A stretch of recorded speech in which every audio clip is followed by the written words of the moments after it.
चिंता मत करो रानी तुम। रानी, राम को राज मिला तो वे भरत को देश निकाला दे देंगे, वे भरत को दंड देंगे। इस तिरस्कार से भरत की रक्षा करो। रानी, कोई ऐसा उपाय करो कि राजगद्दी भरत को मिले और राम को जंगल भेज दिया जाए। कैकई पर मंत्रणा की बातों का असर होने लगा। उनका सिर चकरा गया। वह पलंग से उठी तो पांव सीधे नहीं पड़े। आंखों में आंसू थे। मन भारी हो गया। प्रसन्नता की जगह अव्यक्त क्रोध ने ले ली। मंत्रणा के तर्कों में उन्हें सच्चाई दिखने लगी। तुम ही बताओ मैं क्या करूं? कैकई ने आंसू पोंछते हुए मंत्रणा से कहा।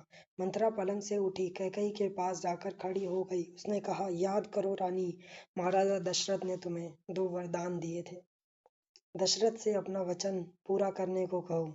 एक से भरत के लिए राजगद्दी मांग लो, दूसरे से राम को 14 वर्ष का वनवास। कैकई का चेहरा तमतमाया हुआ था।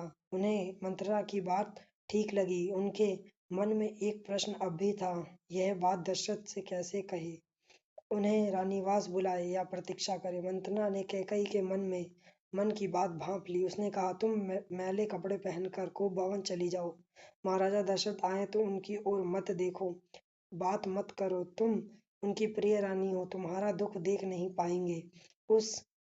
बस उसी समय तुम उन्हें पिछली बात याद दिलाना, दोनों वचन मांग लेना। मैं ऐसा ही करूंगी। महाराज का षड्यंत्र सफल नहीं होने दूंगी। मंत्रणा का लक्ष्य पूरा हो गया था। चलते चलते उसने रानी कैकई से कहा, राम के लिए 14 वर्ष से कम वनवास मत मांगना। भरत इतने समय में राजकाज संभाल लेंगे। जब तक राम लौटेंगे लोग उन्हें भूल चुके होंगे। अब जल्दी करो रानी, समय बहुत कम है। रानी कैकई को भवन चली गई। मंत्रणा रानीवास से निकल गई। दिन भर की गहमा-गहमी के बाद महाराजा दशरथ को रानियों की याद आई। तुरंत रानीवास की ओर चल पड़े, उन्हें शुभ समाचार देने। सबसे पहले वह कैकई के कक्ष की ओर मुड़े। कैकई वहां नहीं थी। प्रतिहारी से पूछा, पता चला कि वे खूब भवन में हैं। दशरथ को चिंता हुई। कैकई को भवन में, परंतु क्यों? क्या इसलिए कि उन्हें अब तक सूचना नहीं मिली? मैं उसे अवश्य मना लूंगा, दशरथ ने सोचा। दशरथ को भवन का दृश्य देखकर हैरान हो गए। उन्हें कुछ समझ में नहीं आया। कैकई जमीन पर लेटी हुई थी, बाल बिखरे हुए, गहरे कक्ष में बिखरे हुए गहने, कपड़े मैले। तुम्हें क्या दुख है?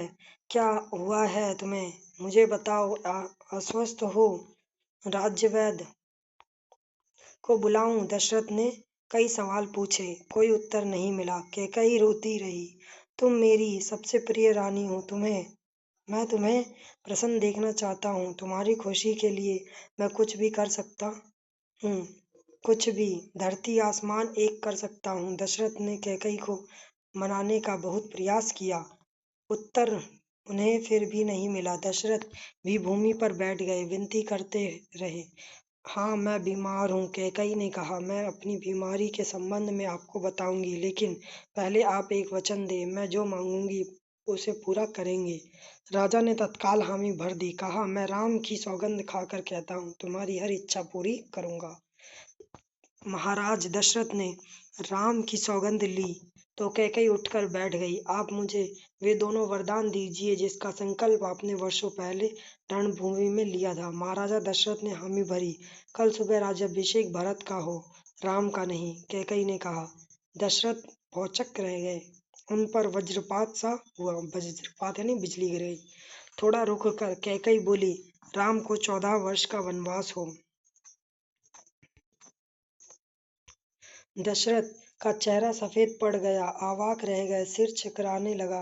वे मूर्छित होकर गिर पड़े। कुछ देर में राजा को होश आया। कैकई की ओर देखा, बड़े कतार भाव से बोले, यह तुम क्या कह रही हो? मुझे विश्वास नहीं होता कि मैंने यही सही सुना है। कैकई अड़ी रही। दशरथ कैकई की मांग को अस्वीकार करते रहे, अनर्थ बताते रहे। तब कैकई ने अंतिम हथियार चलाया। अपने वचन से पीछे हटना रघुकुल का अनादर है। आप चाहें तो ऐसा कर सकते हैं, पर तब आप दुनिया को मुंह दिखाने योग्य नहीं रहेंगे। रही मेरी बात, आप वरदान नहीं देंगे तो मैं विष पीकर आत्महत्या कर लूंगी। यह कलंक आपके माथे होगा। राजा दशरथ यह सुन नहीं सके, दोबारा बेहोश हो गए। रात भर बेसुध पड़े रहे। बीच बीच में होश आता, वह कैकई को समझाते, गिड़गिड़ाते, धमकाते, डराते, पर कैकई टस से मस नहीं हुई। सारी रात इसी में बीत गई। खत्म। कुछ प्रश्न। कैकई की जो दासी थी उसका नाम क्या था? कैकई को राम के राज्याभिषेक के बारे में किसने बताया? राम का राज्याभिषेक कब होने वाला था? राम के राज्याभिषेक के समय भरत कहाँ थे? कैकई ने 2 वरदान किससे मांगे? कैकई के 2 वरदान क्या थे? कैकई से मिलने के लिए राजा दशरथ कहाँ गए?